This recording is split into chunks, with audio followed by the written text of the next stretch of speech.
Hello, welcome to a video series in which I, 84 Days Without, will go over some of the more fundamental concepts to improvement in Tekken 8. This is largely aimed towards my own local Louisiana fighting game community, but it can also apply to anyone regardless of how you may find this video. The first, really the pillar of improvement in Tekken is in your block punishment. You need to be able to punish moves on reaction. I think one of the issues that I see with new players or players in general is that they will look up a guide to see a move is punishable, right? So they'll know it's punishable in their mind, but what they won't do is they won't practice actually punishing the move in practice mode. This is foundational. So step one is knowing what's punishable. Step two is going to practice mode, just like this, and repeatedly punishing the move over and over and over and over and over again. A good 30 minutes straight, maybe 15, 30 minutes. Listen to music in the background, put on a podcast, watch low tier guide compilations, I don't know. But you have to put this in your muscle memory so that you're punishing things on instinct. Not thinking about it, it's just happening, right? As you may know, moves in Tekken 8 that are busted are generally balanced by being punishable, such as Heihachi's mid-electric. So it's important for you to make them feel the consequences of their actions for doing this move. If you don't, then the game slips away. Now, how do you practice punishment? There's a lot of ways. You can do what I just did, right? I go to practice mode, setting, I go to defense, I go to record a button, right? Looking for anything that is punishable.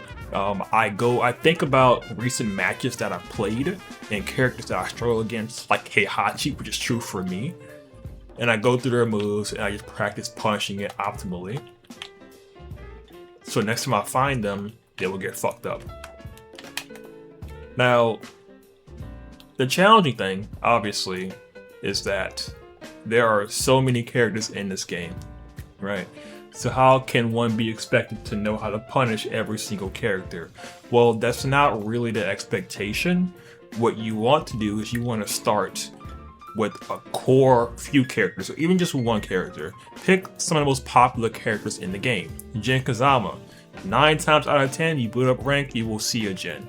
You are definitely going to see a Kunimitsu. She is everywhere right now, right? You might see a Falcon Ram. Now, are you going to see Armor King 2? Will you see a Zafina? Maybe not. Will you see a Panda? Maybe not, right? But just start somewhere, and then as you encounter other characters, then look at your replays and then build off of that knowledge as you move along in the game. I'm a big fan of Punishment Trainer myself. Punishment Training, do hard mode, that makes it a little more simulated to what you might actually find in a real match. And you can toggle through any move and practice punishing it appropriately.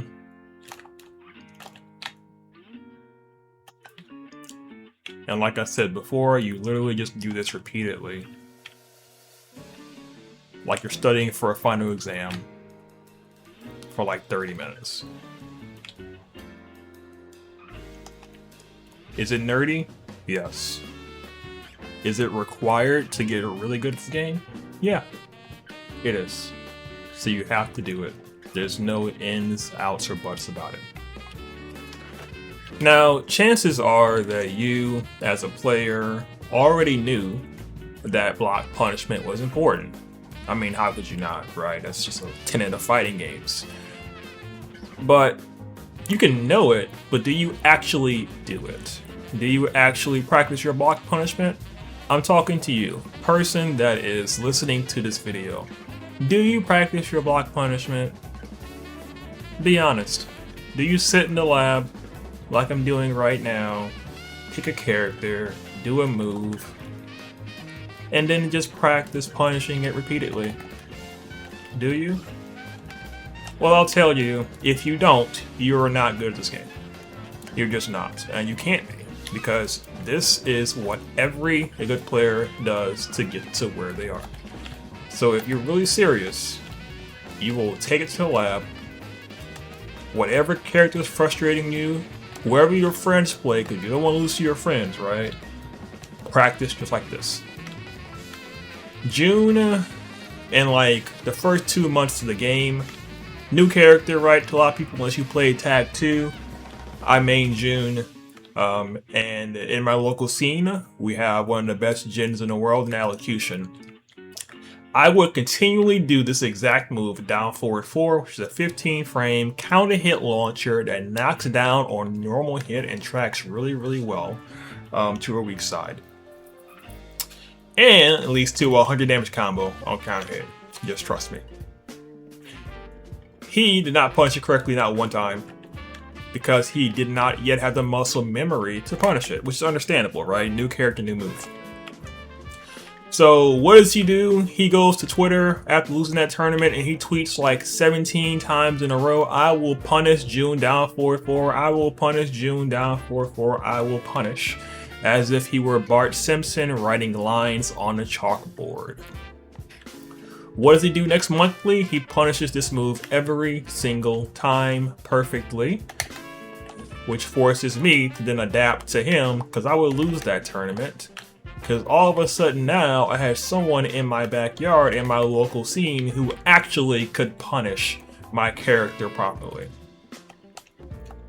That is what is required for you to get good at this game. Alright, so what I want to do now is I want to look at a match that I played against Inconsiderate Raccoon recently. We did a 1st to 20. And I want to look at some punishment scenarios that I was not properly dealing with. So let's see. What can I find here? Because there's always something to improve upon. That's minus 15. I do punish that with my 12 frame, but it's minus 15. I could have got more there.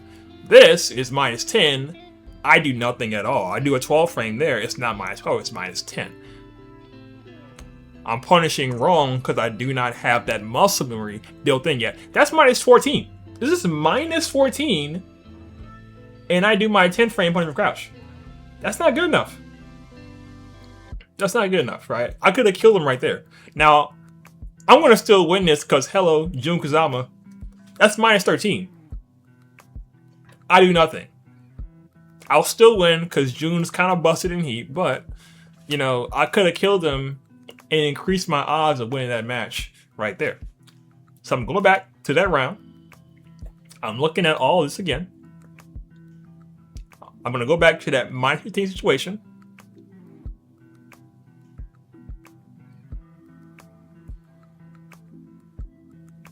Yeah, right here. This is better. Better situation, gives me Oki because of the knockdown right there. 15 frame punish, much better. This is optimal right here. 45 damage, much better than 28 damage and a minus 1 after this. 214, me don't know that. This is pretty good. Also, this as well, new move Jun has. 34 damage and knockdown. You can imagine if he's back to wall, he just dies right here, right? Even that is better than what I just did. L41, right? So by doing this, next time I block this move, assuming they don't go into stance from here, and they're not in heat, because if he acts in heat, then he can parry this. I'll deal with it better.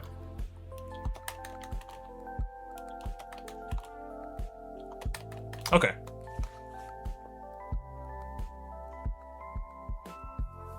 That's minus 10. I do nothing here. See, I know it's minus 10. Have I practiced enough against it now?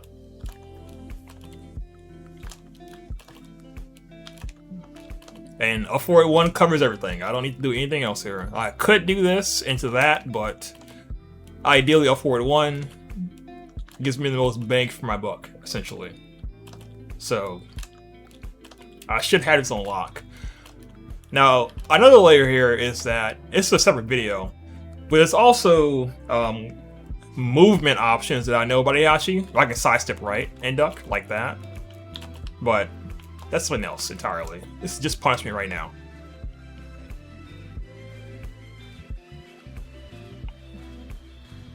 Minus 14.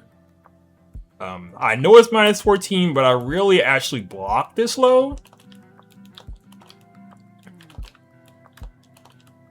This will help, yeah. I'm playing Jun Kazama. She has some of the highest damage in the fucking game. Like, blocking this gives me so much reward. I just gotta do it. Look at this.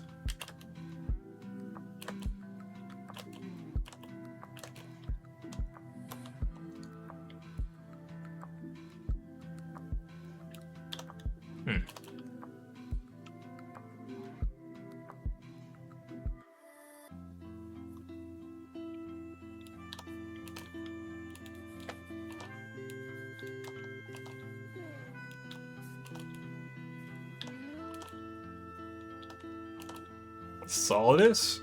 This is it. If you can find any kind of like remote joy in doing this, just going back and like practicing punishment, watching replays, it's not always fun to watch replays. I understand that because, you know, you're kind of fucking up and you're looking at yourself make mistake, which can be kind of cringe, but you need to. You just need to. So reflection is part of improvement in everything, and not just Tekken, right? So it's just one round, right?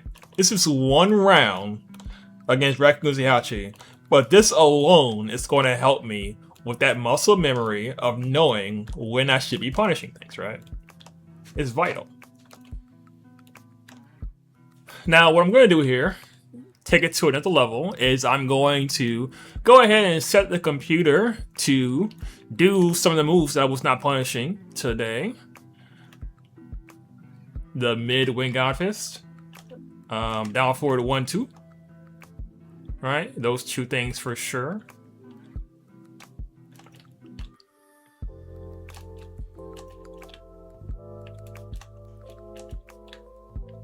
Now, fun fact: there's actually a movement option that you can do whenever Heihachi goes in the stance that covers basically every option. But just for like this video purposes. And for what I'm trying to do right now, I'm just going to practice punishing this move properly. Even though you can do that. And that beats it.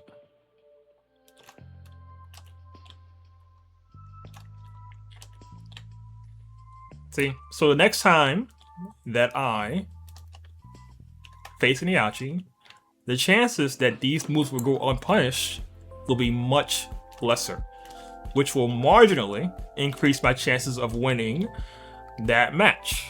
And playing within the margins, a small increased chance of winning means a lot in Tekken. A lot. Because so many matches are won by a hair, right? And you only hit consistency by controlling what you can control. And punishment is always in your control. Heat isn't, you know, tracking isn't punishment, that's all you.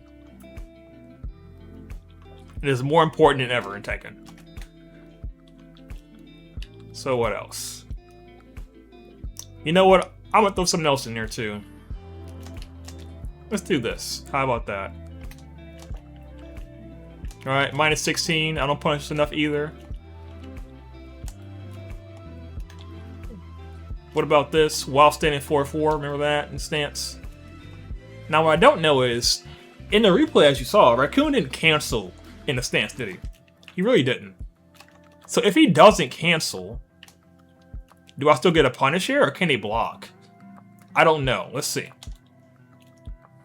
Alright, that should be a block, right? So 14 frame. He can't block in time. That's good. So now I know. Cool. So that should be guaranteed. Now, but I know Heihachi has a mid option here. What about this?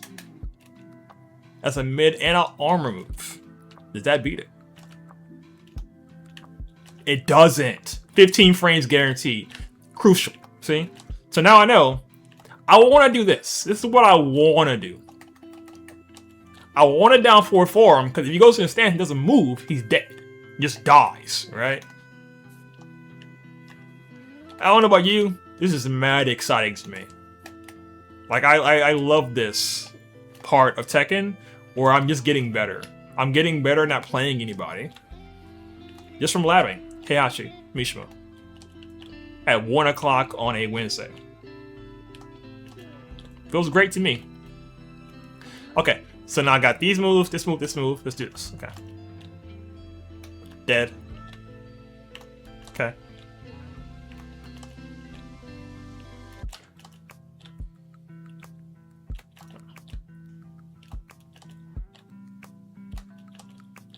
I should also say that R move is also minus 13.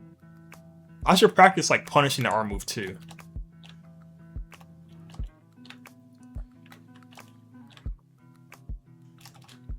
Punish. Punish. See, no matter inner stance or not, punish every time. Don't matter.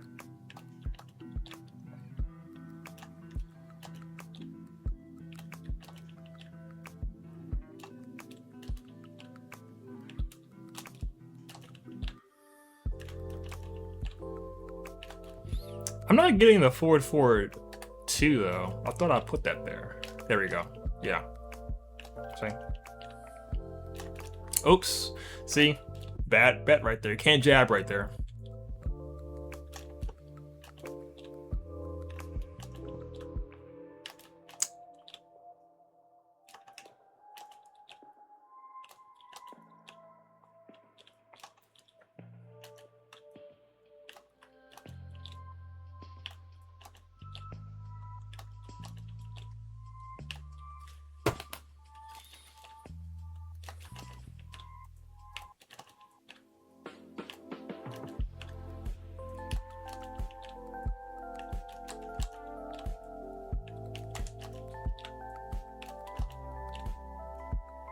I'll make another video about layer 1s, but there are movement options you can do to mitigate stances and their effectiveness. And one such thing is sidestep duck. Sidestep right duck against Heihachi when he goes stance from here. But this video is about punishment. Alright, one thing I noticed is that whenever Heihachi is in heat, I believe the while standing 4-4 situation is a bit different. So I set Heihachi to activate heat, and we're going to see how things change here and what my best punishment option should be. His move is normally minus 15, not anymore. If he holds it, that's not the case. Well, what else can I do here? Can I jab him? No. Crouch jab, sure. But I want something better than that. Hop kick works. No, I can't. Ooh, back 3 works.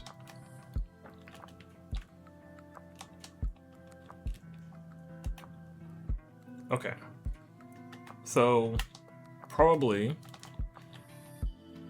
if he commits to an option and can kind of kills him. Maybe back 3 is the best answer there. Can I grab him? Yes, grabs are guaranteed as well. The question is, what if he does this into that, which crushes highs? Let's see.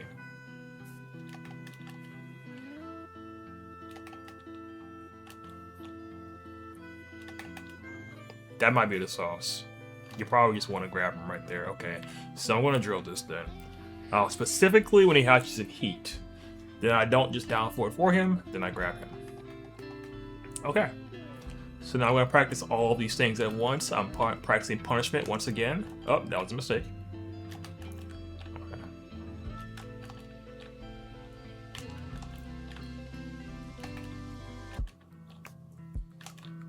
Down forward 4. Grab him there. Now it's gonna be kind of hard in match to just remember that I'm supposed to be doing this and to watch him being in heat or not, but gotta do it. So it's gonna help me at least practice situation so that if it happens to me in match, I'm not surprised by it and I can take notes and just make a mental note on it for later. Launch that. No. Missed a grab. Well, I was in a grab situation. I should have Punish that. Launch that. Grab that. That's minus 13. Most punishes right there. They're back 4-2. Missed the punish right there. All this is going to be crucial. I promise you, next time I play Heihachi, it's going to look very different. Even though I did like win the set against Raccoon, I could have won it cleaner, I think, if I had better Heihachi defense. Well, I know I would have actually. Okay.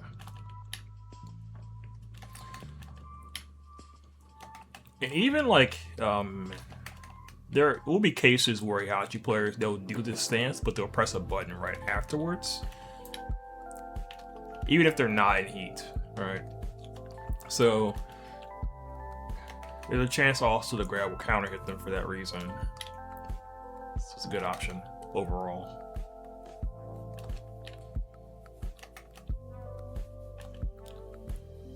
Alright, this is going to be the end of the video because I'm just going to keep practicing over and over again until I get bored. But you get the gist, right? I identified a weakness in my game plan. I took that into the lab.